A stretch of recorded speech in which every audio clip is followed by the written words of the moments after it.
All right. How'd the DOGE team visit go today?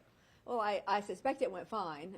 Unfortunately, I never had the opportunity to meet with the CFO, but we were able to resolve the issue with the signature. The auditors were lovely. There are people, some of them who we've worked with before, and they gave us all the information we needed to have, so we just exempted the form because we had the information we needed. But it's unfortunate we didn't get a chance to meet with the CFO. I would have liked to have done that. You know, he made an accusation this morning. Wasn't necessarily directed at Jacksonville, but he was very vague, saying that some cities were going through and changing terminology in their data to try to hide certain things. I mean, do you have any suspicion that he's talking about Jacksonville or no? I don't. I mean, we would never do anything like that, so I don't have any reason to believe he was talking about Jacksonville. Are you familiar with that? In terms of the access they have to the computers, are there any conditions on it? Is it an unlimited time period, or what's the expectation? Well, they can look at whatever they want to look at. It's read only, so they can't get in there beyond reading it, but they can read anything they want to read. Okay, all right. Okay. But they didn't sign the agreement. Yeah, but really, as I said, David, that was really an effort to protect them and us, so that we would know who was getting into the system, so we would know, just some basics. It was basically a one-page form. So we just got that information from the auditors, and that was fine. We just wanted to make sure we had the information we needed should there be a problem. So only the people who y'all met with from that state audit team have access to, they can't give login information to somebody else and have somebody else log in. Well, we're the basic ground rules.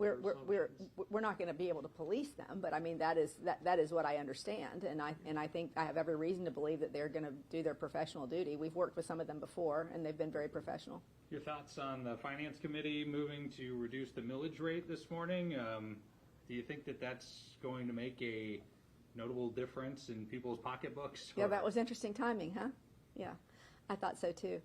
I as I've said before, Jake, I am sincerely hopeful that once we get to the full council that we'll have less performers and more statesmen.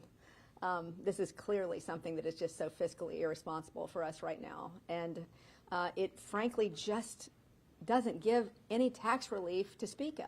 It gives people a little more than $1 a month into their pockets, and it takes millions of dollars away from what we can spend on public safety, what we can spend on roads and sidewalks and potholes. And these are the things that people are telling us they want. So if we're going to be a world-class city, then we have to be able to invest in our city. And the budget's pretty skinny as it is. As I've said before, we have the lowest millage rate in the state by far of any major city. And we're very responsible with that. You see what the rating agencies have said about us. We spend wisely. This is why I said we're happy to have anybody come in and look at our books. We feel very good about what we've been able to accomplish together with this council. So I have every reason to believe that's all going to be fine. But at the end of the day, the millage rate is just something that I'm frankly going to be very interested once we get to the full council to hear the arguments for that, because these are the same folks that have been saying, oh my gosh, we're about to go over a fiscal cliff, and now they're saying, well, let's go ahead and give millions of dollars back so people can save $1 a month. I don't think most people at home want that. I think what they want to do is to have those amenities that they believe that they deserve. And so I'm hoping we can make that argument when we get the full council together. Bouncing off that, now they're going through and they're cutting different things that were in your budget proposal to try to make up the deficit that property tax cut would create. Some of the things I've seen so far, it's hard to keep track. There's so many things, but a telehealth pilot program, a dental access program. They're pulling out of the North Florida regional. Yeah, I'm trying to keep it all straight today. I mean, your initial thoughts just on some of those programs that are being targeted? And well, again, I am very hopeful once we get the full council together, we can get some of that stuff back in. I don't think I was very surprised about the dental. That was something that we wanted to do, but we thought council might not go for it. But in terms, and I love the program. I think what people need to understand is that if public safety is a priority to you, then the health of our community plays into public safety. It really does. And so that telehealth program was saving us millions of dollars in emergency room visits and helping thousands of people. I don't understand the reason to cut it. I really do not. It was so very successful. That's one of those things we should have continued to invest in. And as I said the last time that we spoke, when I did my town hall meetings, people loved that thing. You know, we invested in this budget in the very things that people told us in meeting after meeting they wanted us to invest in. So I will let these council people explain to the voters of Jacksonville why $1 back into their pocket every month, for some of them, is going to be better than providing the services that everybody knows that we need if we're going to be a world-class city. Mayor, on the cuts, $2.5 million in countywide spending for the community benefits agreement. The argument for cutting that line item was to say, well, there's $19 million in countywide spending that can satisfy that portion of the agreement. Do you think that kind of goes against the spirit of the agreement? Yeah, I do. I absolutely do. I think it goes against the spirit of the agreement. But again, we are at mile 1 of this marathon, right? This is day 1. There's a lot of negotiation to happen. There's a lot of discussions that need to happen. And frankly, I think that there was a lot of pressure on council today with the CFO being here.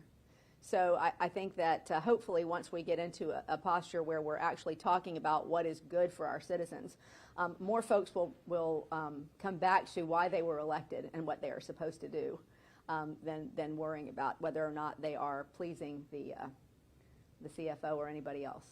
You touched on this earlier, maybe a little bit with the millage rate cut. The timing of it was before your administration's presentation to the committee. Any thoughts on that they cut it before your folks had a chance to advocate for the budget? Well, like I said, I think a lot of today was performance. A couple of people surprised me, but I'm not at all surprised that it passed in finance. I just hope once we get to the full council, we can maybe pull it back, but I don't know. You know, I think there's a lot of pressure right now on these council people to behave in a certain way. And I can tell you that many of them, not all of them, but many of them know that this is the wrong thing to do and have said so. But they are getting incredible pressure to do it. And so I don't know how it will end up, but I'm hopeful that enough people will speak out about the needs in this city and the type of city we want to be that will make them think twice about that. You know, we spent so many years in this city on neutral, not seeing the cranes in the air, not seeing our quality of life improve, watching our streets and sidewalks fall apart. And we are making such great progress in terms of quality of life, our downtown, so many things. And I don't want to see that slow down. I hope they don't either. 3 more questions. Mayor, Yep. That's a question that my station wants me to ask, but what is your response to Councilmember Rory Dowman alleging on Facebook that you launder $237,000 in DEI funds through the nonprofit United Way? Well, that's an interesting thing to say. Oh my gosh, I hadn't seen that one. Yeah, okay. Yeah, he always comes up with some interesting ways to phrase things. Look, these are programs that we have funded for a very long time that have nothing to do with DEI. They have to do with making sure our most vulnerable citizens have what they need, which in turn helps our quality of life and our public safety. I'm always amazed that people don't make those connections. You know, we obviously have invested a great deal in police and fire, and we want to be able to continue to do that. As I've said, we're on a skinny budget with that as it is right now with the millage rate that we have. But at the end of the day, all these other things play into our quality of life. We're not spending excessively. You know, when we went into this process, the one thing that we wanted to make sure we did, and that we actually told the finance chair we would do, was to come in with a budget that took no money out of reserves. And we did that. And we funded things we thought were mutual priorities. And I thought, you know, the day that we came out with this budget, everybody raved about it. Good budget. It's a good budget. And so I'm just, you know, I'm hopeful once we get to the point where we're a little further on in this process that we can have some more reasoned discussions. Like I said, we're at the very beginning. Hate to ask you about Diamond twice in a row, It's but okay. he's got the big, beautiful budget amendment that I think is going to be coming up next week. Your thoughts on him kind of, you know, holding through with this promise to try to get the immigration funding bill that you obviously vetoed, you know, into the budget and, you know, baked in. Well, I can tell you that I don't think that was popular with very large majority of the council. So I would be very surprised to see that come back. Look, we've already seen the courts hold that this is a federal issue. there's really no reason for us to waste any more taxpayer dollars. If we're talking about taxpayer dollar waste, let's not get sued over things that are not in our lane. So I'm sincerely hopeful that once again, this is just a performance that goes away. But we'll have to see. I don't know. Mayor, you campaigned on public health and I expanding did. that. Yep. Some council members on the finance committee were saying they think there's mission creep, there's too much public health spending in your budget, and the telehealth program's one of the ones that was cut as a result of that. First of all, do you think that you'll be able to get a majority of council members to support that telehealth program when the final budget comes up? And secondly, how do you respond to this argument that, you know, that local government's out of its lane to be doing these kind of public health programs? That should be the state and federal government. Well, what are the state and federal government doing right now, David? Can you tell me? In terms of what's happening for our most vulnerable citizens, in about a year and a half, we're going to see 17 million people lose their health care. What's going to happen to our most vulnerable citizens? I have said I want to focus specifically on the people of Jacksonville. And we have a problem when it comes to primary health. We have a dearth of primary care doctors, and our primary care numbers are bad. And so when I came in, I said, let's improve those. That will improve the quality of life for our citizens. That will improve the quality of life for all of Jacksonville. But at the end of the day, it will also help public safety. So that has been a priority for me. I obviously think it's our lane. In discussions that we had when the budget first came out, it was my understanding they weren't going to go for the health program. So I was very surprised about that one, to be honest. Everybody has agreed that telehealth program has been extraordinarily successful. So I will always be a voice for the people who are the most vulnerable in this city. And what we're going to see here over the next couple of years is a lot of people that are going to be really hurting when it comes to their health care. And what's that going to do to public safety? What do you think that's going to do to public safety? So people need to connect those dots. But absolutely, that's a passion project for me, always has been. I've spent my adult life trying to make sure that people had access to health care. I believe health care is so incredibly foundationally important to quality of life. And so I'm sure there are people on that council that don't believe that we should do that with local dollars. But I would ask you, if the government closest to the people isn't going to do it, and neither is the federal and state government, who's going to do it?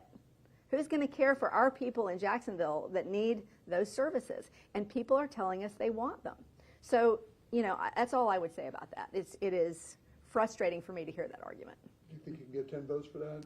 For telehealth, I hope so. We heard some people speak up for it today, so I'm hopeful we can bring it back.